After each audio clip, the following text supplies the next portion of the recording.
বেশ কিছুদিন ধরে এই ট্রেন থামানোর দাবিতে দর্শনার সমস্ত রাজনৈতিক দল, নিষিদ্ধ রাজনৈতিক দল বাদ সমস্ত পেশাজীবী সংগঠন, এতটা অঞ্চলের মানুষ সবাই কিন্তু আমাদের একটা প্রাণের দাবি আমরা, এবং আমরা মনে করি যে দর্শনা চুয়াডাঙ্গা জেলার চেয়ে কোনো অংশ গুরুত্ব কম নয়। যদি আমরা হিসাব করি তাহলে এই দর্শনা থেকে শুধুমাত্র কেন্দ্রীয় কোম্পানি, দর্শনা সরকারি কলেজ, কাস্টমস বা রেলওয়ে থেকে সরকারি যে প্রতিষ্ঠানগুলো থেকে গভর্নমেন্ট ৩০০ কোটি টাকার উপর রাজস্ব পেয়েছে।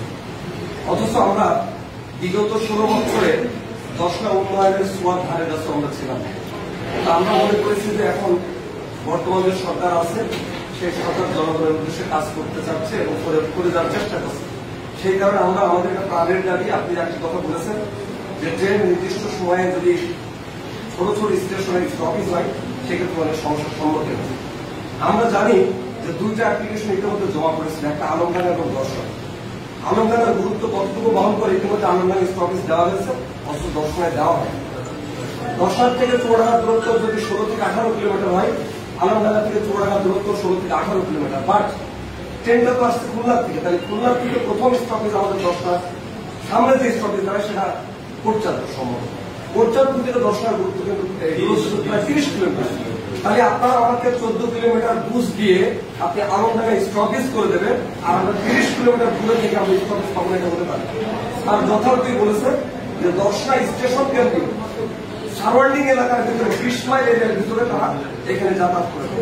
আর আমার কাছে যেটা মনে হয়েছে অতীতে দূরদর্শিতার অভাবই বলি আর কথিত স্বৈরাচারের দোষরাই বলি না কেন, তারা এই যে পরিবহনগুলো যে চলে, পরিবহনগুলোর মালিকদের কাছে টাকা খেয়ে এই স্টপেজ তারা নিয়ে নিতে আমরা মনে করি।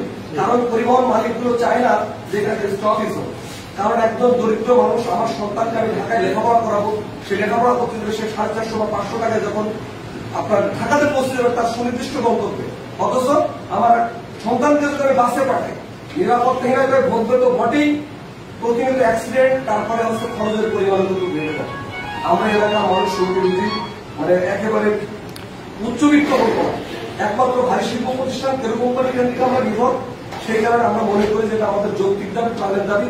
আপনারা যারা এখানে আছেন আপনাদের প্রতি আমাদের সবিনয় অনুরোধ। আমরা গতদিন আন্দোলনে ছিলাম, আন্দোলনে থাকার পরে এখানে সেনাবাহিনী আমাদের কাছে এসেছিল। আমরা গতদিনে বলেছিলাম আপনারা কিন্তু স্বৈরাচারের সাথেও কিন্তু ঠেকে রাখতে পারেন। আপনি যদি মনে করেন সেনাবাহিনী এখানে এসে এখন যেভাবে কথা বলছেন এই কথা আপনারা যদি ৫ তারিখের আগে হতো তাহলে কিন্তু এই কথা আপনারা বলতেন না।